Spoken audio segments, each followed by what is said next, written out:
Good morning, class 6. This will be your second lecture of chapter 16 Air Around Us on page number 164. अभी हम लोग पढ़ेंगे बेटा composition of air के बारे में। तो एयर क्या है? एयर एक मिक्सचर है किसका? गैसेस का, जिसमें सबसे ज़्यादा कौन सी गैस प्रेजेंट है? नाइट्रोजन 78%, ऑक्सीजन प्रेजेंट है 21%, और दूसरी गैसेज हैं जैसे कि कार्बन डाइऑक्साइड, आर्गन और ओजोन, ये टोटल कितनी प्रेजेंट है? 1%। अब ये जो दूसरी गैसेज हैं इन्हें हम लोग ट्रेस गैसेज भी बोलते हैं, जिनका लगभग 0.039% एयर में कंप्राइज होता है।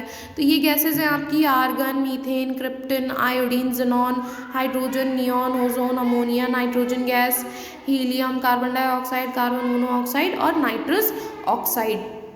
अभी यहाँ पर आपको दिया गया है कुछ जो इम्पॉर्टेंट गैसेस हैं उनकी सिग्निफिकेंस के बारे में, जिसमें सबसे इम्पॉर्टेंट गैस है ऑक्सीजन, क्योंकि ऑक्सीजन जो है हमारी वो लाइफ सपोर्टिंग गैस है। ये जितने भी लिविंग ऑर्गेनिजम्स हैं उन सभी के लिए ज़रूरी है, क्योंकि जो भी लिविंग ऑर्गेनिजम्स हैं स्पेशली मतलब ह्यूमन्स और एनिमल्स जो हैं वो ऑक्सीजन को इनटेक करते हैं अपनी ब्रीथिंग के लिए, ठीक है। और कार्बन डाइऑक्साइड उस टाइम वो रिलीज़ करते हैं। फूड को प्रोड्यूस करने के लिए भी हमें रेस्पिरेशन की फूड जो बनता है हमारा, फूड से जो एनर्जी हमें मिलती है जिसे हम ब्रेकिंग डाउन ऑफ फूड कहते हैं, वो भी ऑक्सीजन की ही वजह से होता है। और जब ऐसा होता है तब हम carbon dioxide gas breathe out करते हैं, तो इसी प्रोसेस को हम बोलते हैं रेस्पिरेशन, ठीक है। अभी ब्रीथिंग के अलावा जो ऑक्सीजन की प्रेजेंस है वो कंबस्शन के लिए भी ज़रूरी है, ठीक है। तो अब आपको पता है कि जो ऑक्सीजन है वो सभी लिविंग बीइंग्स के लिए बहुत ही ज़्यादा ज़रूरी है, लेकिन क्या आपने कभी ऐसा सोचा है कि ऑक्सीजन जो है वो नेचर में रिसाइकल होती है, ठीक है। तो अभी हम पढ़ेंगे रिसाइकलिंग ऑफ ऑक्सीजन की, ऑक्सीजन किस तरीके से रिसाइकल होती है। तो देखिए, जो ह्यूमन बीइंग्स हैं और जो ज़्यादातर एनिमल्स हैं वो क्या करते हैं, वो ऑक्सीजन को टेक इन करते हैं और कार्बन डाइऑक्साइड को गिव आउट करते हैं, ठीक है। प्लांट्स जो हैं, प्लांट्स भी ऑक्सीजन लेते हैं और कार्बन डाइऑक्साइड रिलीज करते हैं रेस्पिरेशन के टाइम, लेकिन जो प्लांट्स हैं वो फोटोसिंथेसिस की प्रोसेस करते हैं डे टाइम पे।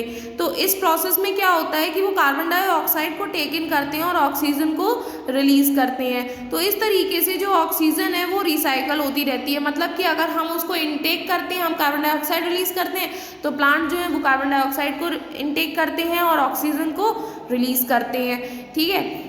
जो सबसे मेन रीज़न है कार्बन डाइऑक्साइड का इंक्रीज होना वो है कटिंग डाउन ऑफ ट्रीज, मतलब जो कंटिन्यूसली जो पेड़ों का जो कटाव चल रहा है उसकी वजह से।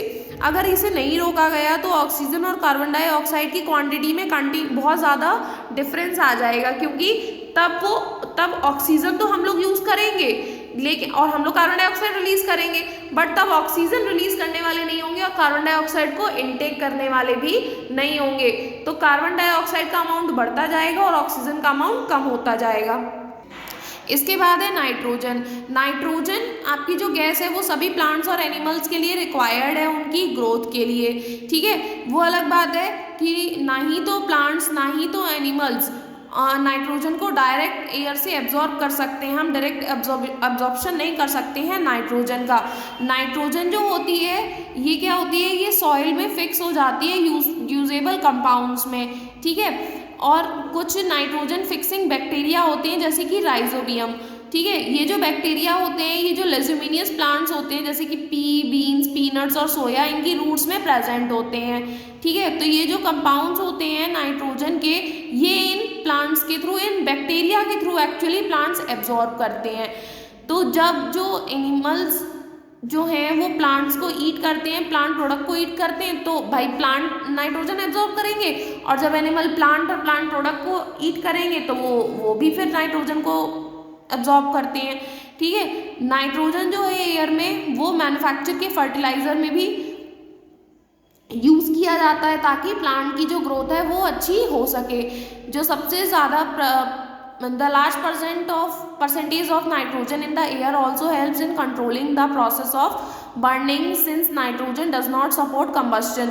और एयर में जो बहुत ज़्यादा प्रेजेंट है नाइट्रोजन, तो वो अगर कहीं पर जैसे बर्निंग वगैरह है तो वो उसको भी कंट्रोल करती है, क्योंकि जो नाइट्रोजन है वो कंबशन को सपोर्ट नहीं करती है, ठीक है। अब आपका है कार्बन डाइऑक्साइड। जो प्लांट्स हैं वो कार्बन डाइऑक्साइड को यूज़ करते हैं फूड बनाने के लिए, कब, कौन सी प्रोसेस में? फोटोसिंथेसिस की प्रोसेस में। जो कार्बन डाइऑक्साइड गैस है इसे हम लोग ग्रीन हाउस हाउस गैस भी बोलते हैं। क्यों? क्योंकि ये हीट को ट्रैप करती है, और ये जो इसकी प्रॉपर्टी है हीट को ट्रैप करने की अर्थ के एटमॉस्फेयर पे, इसकी प्रॉपर्टी की मतलब ये हीट को ट्रैप कर लेती है, और इसी वजह से जो गर्मी जो है, जो वार्म टेम्परेचर है वो भी मेंटेन रहता है, और इसी को हम लोग कहते हैं ग्रीन हाउस इफेक्ट। ठीक है, आपका लेक्चर यहीं पर कंप्लीट होता है। अभी होमवर्क में बेटा ये जो क्विक रिस्पॉन्स क्वेश्चंस हैं इनको आप अपनी रफ नोटबुक पे सॉल्व करेंगे। Okay, thank you class.